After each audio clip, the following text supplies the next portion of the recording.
रिश्तों में सबसे ज़्यादा तकलीफ तब होती है जब आप खुद भी गलत नहीं होते और आपको सामने वाला भी गलत नहीं लगता, लेकिन फिर भी कनेक्शन धीरे धीरे कमजोर होने लगता है। बात होती है लेकिन अंडरस्टैंडिंग नहीं बनती। लोग साथ होते हैं लेकिन क्लोजनेस फील नहीं होती। छोटी छोटी बातें बार बार मिसअंडरस्टैंडिंग में बदल जाती है और फिर वही दूरी धीरे धीरे बढ़ने लगती है। कभी पार्टनर पास होते हुए भी इमोशनली दूर लगने लगता है, कभी फ्रेंड्स धीरे धीरे दूर हो जाते हैं, कभी फैमिली में छोटी सी बात बड़ा इश्यू बन जाती है और कभी बिजनेस में क्लाइंट का ट्रस्ट बिल्ड ही नहीं हो पाता। ऐसे समय पर हम ब्लेम करना शुरू कर देते हैं, कभी सामने वाले को, कभी सिचुएशन को और कभी खुद को। लेकिन क्या हर बार प्रॉब्लम सिर्फ लोगों में होती है? नहीं, ऐसा नहीं है। कई बार रिलेशनशिप की प्रॉब्लम सिर्फ वर्ड्स, बिहेवियर या कम्युनिकेशन तक लिमिटेड नहीं होती।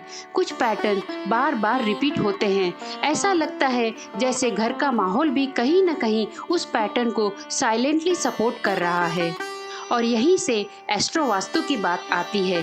एस्ट्रो वास्तु में एस्ट्रोलॉजी रिलेशनशिप के डीपर पैटर्न को समझने में हेल्प करती है और वास्तु यह समझने में हेल्प करता है कि घर की कौन सी डायरेक्शन उस पैटर्न को सपोर्ट कर रही है या डिस्टर्ब कर रही है।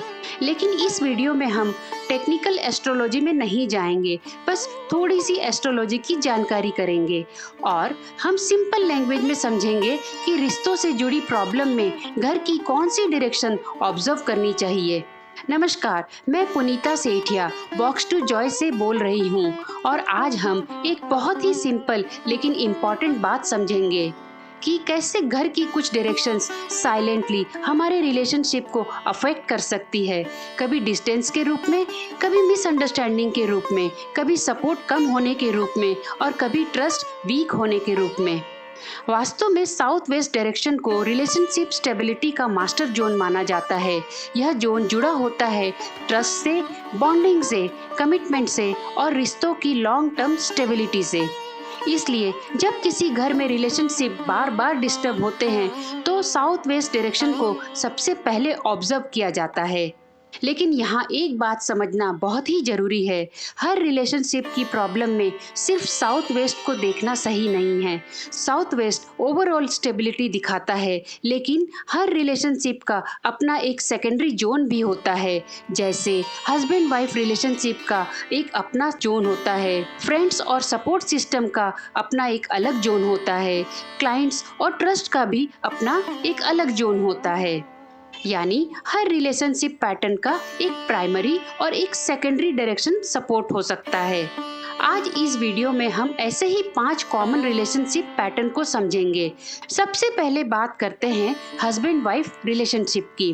कई बार हस्बैंड वाइफ रिलेशनशिप में प्रॉब्लम बहुत लाउड नहीं होती, रोज लड़ाई नहीं होती, लेकिन वार्मथ कम होने लगती है। बातचीत होती है लेकिन पहले जैसा कनेक्शन फील नहीं होता।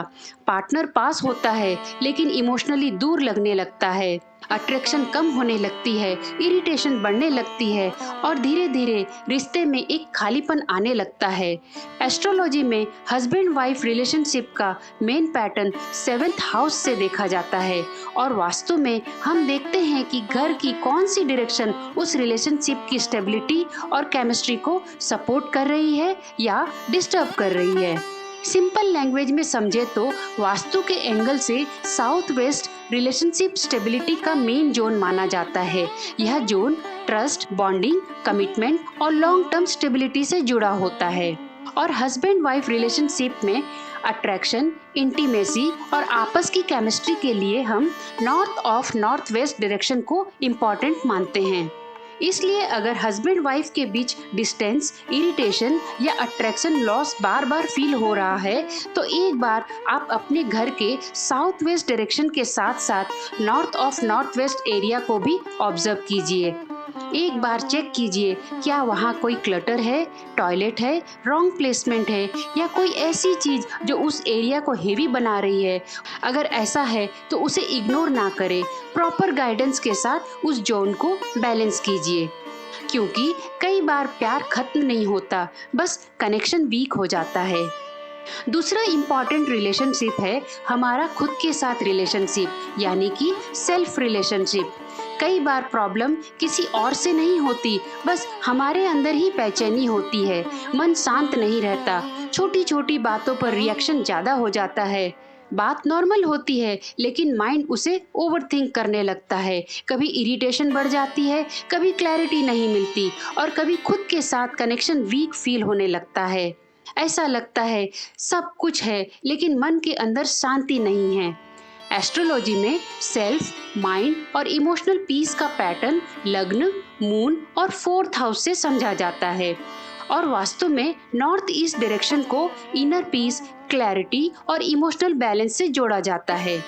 यह जोन घर के सबटल एनर्जी को काम करने में बहुत इम्पोर्टेंट माना जाता है। जब यह जोन डिस्टर्ब होता है तो कई बार व्यक्ति अंदर से हेवी, कंफ्यूज्ड या इमोशनली अनस्टेबल फील कर सकता है। इसलिए एक बार अपने घर का नॉर्थ ईस्ट एरिया ऑब्जर्व कीजिए। क्या वहाँ कोई ऐसी चीज है जो उस जगह को ब्लॉक या हेवी बना रही है? अगर ऐसा है तो उसे इग्नोर ना करें। प्रॉपर गाइडेंस के साथ उस जोन को बैलेंस कीजिए। कई बार इमोशनल डिस्टरबेंस का रीजन सिर्फ बाहर की सिचुएशन नहीं होती, घर का इनर पीस जोन यानी कि नॉर्थ ईस्ट का जोन भी आपके मेंटल क्लैरिटी और इमोशनल बैलेंस को अफेक्ट करता है। तीसरा इम्पॉर्टेंट रिलेशनशिप है आपका फ्रेंड सर्कल, सोशल सर्कल, आपका नेटवर्क और सपोर्ट सिस्टम। कई बार लाइफ में ऐसा फेज आता है जब लोग होते तो हैं लेकिन सपोर्ट फील नहीं होता।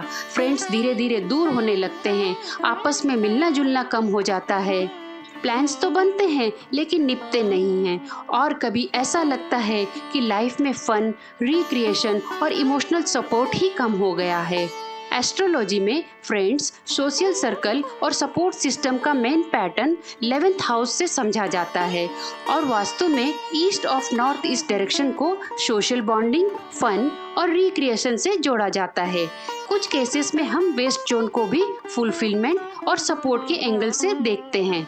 जब ये जोन डिस्टर्ब होते हैं तो व्यक्ति को ऐसा फील हो सकता है कि लोग साथ होते हुए भी इमोशनली अवेलेबल नहीं हैं। एक बार अपने घर के east of north east area observe कीजिए और ज़रूरत हो तो वेस्ट जोन को भी देखिए। अगर वहाँ कोई वास्तु इम्बैलेंस है तो उसे इग्नोर ना करें, प्रॉपर गाइडेंस के साथ उस जोन को बैलेंस करें।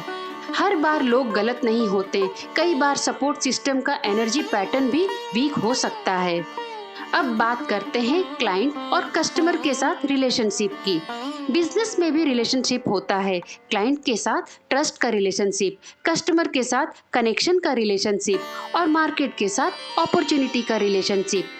कई बार लीड्स तो आती है, लोग बात भी करते हैं, इंटरेस्ट भी दिखाते हैं लेकिन फाइनल डिसीजन नहीं लेते। कभी पेमेंट डिले होता है, कभी क्लाइंट बार बार सोचता रहता है और कभी ट्रस्ट बिल्ड ही नहीं हो पाता। एस्ट्रोलॉजी में क्लाइंट्स, कस्टमर और बिजनेस रेस्पॉन्स का pattern 7th house, 10th house और गेन्स या इनकम के हाउस से समझा जाता है।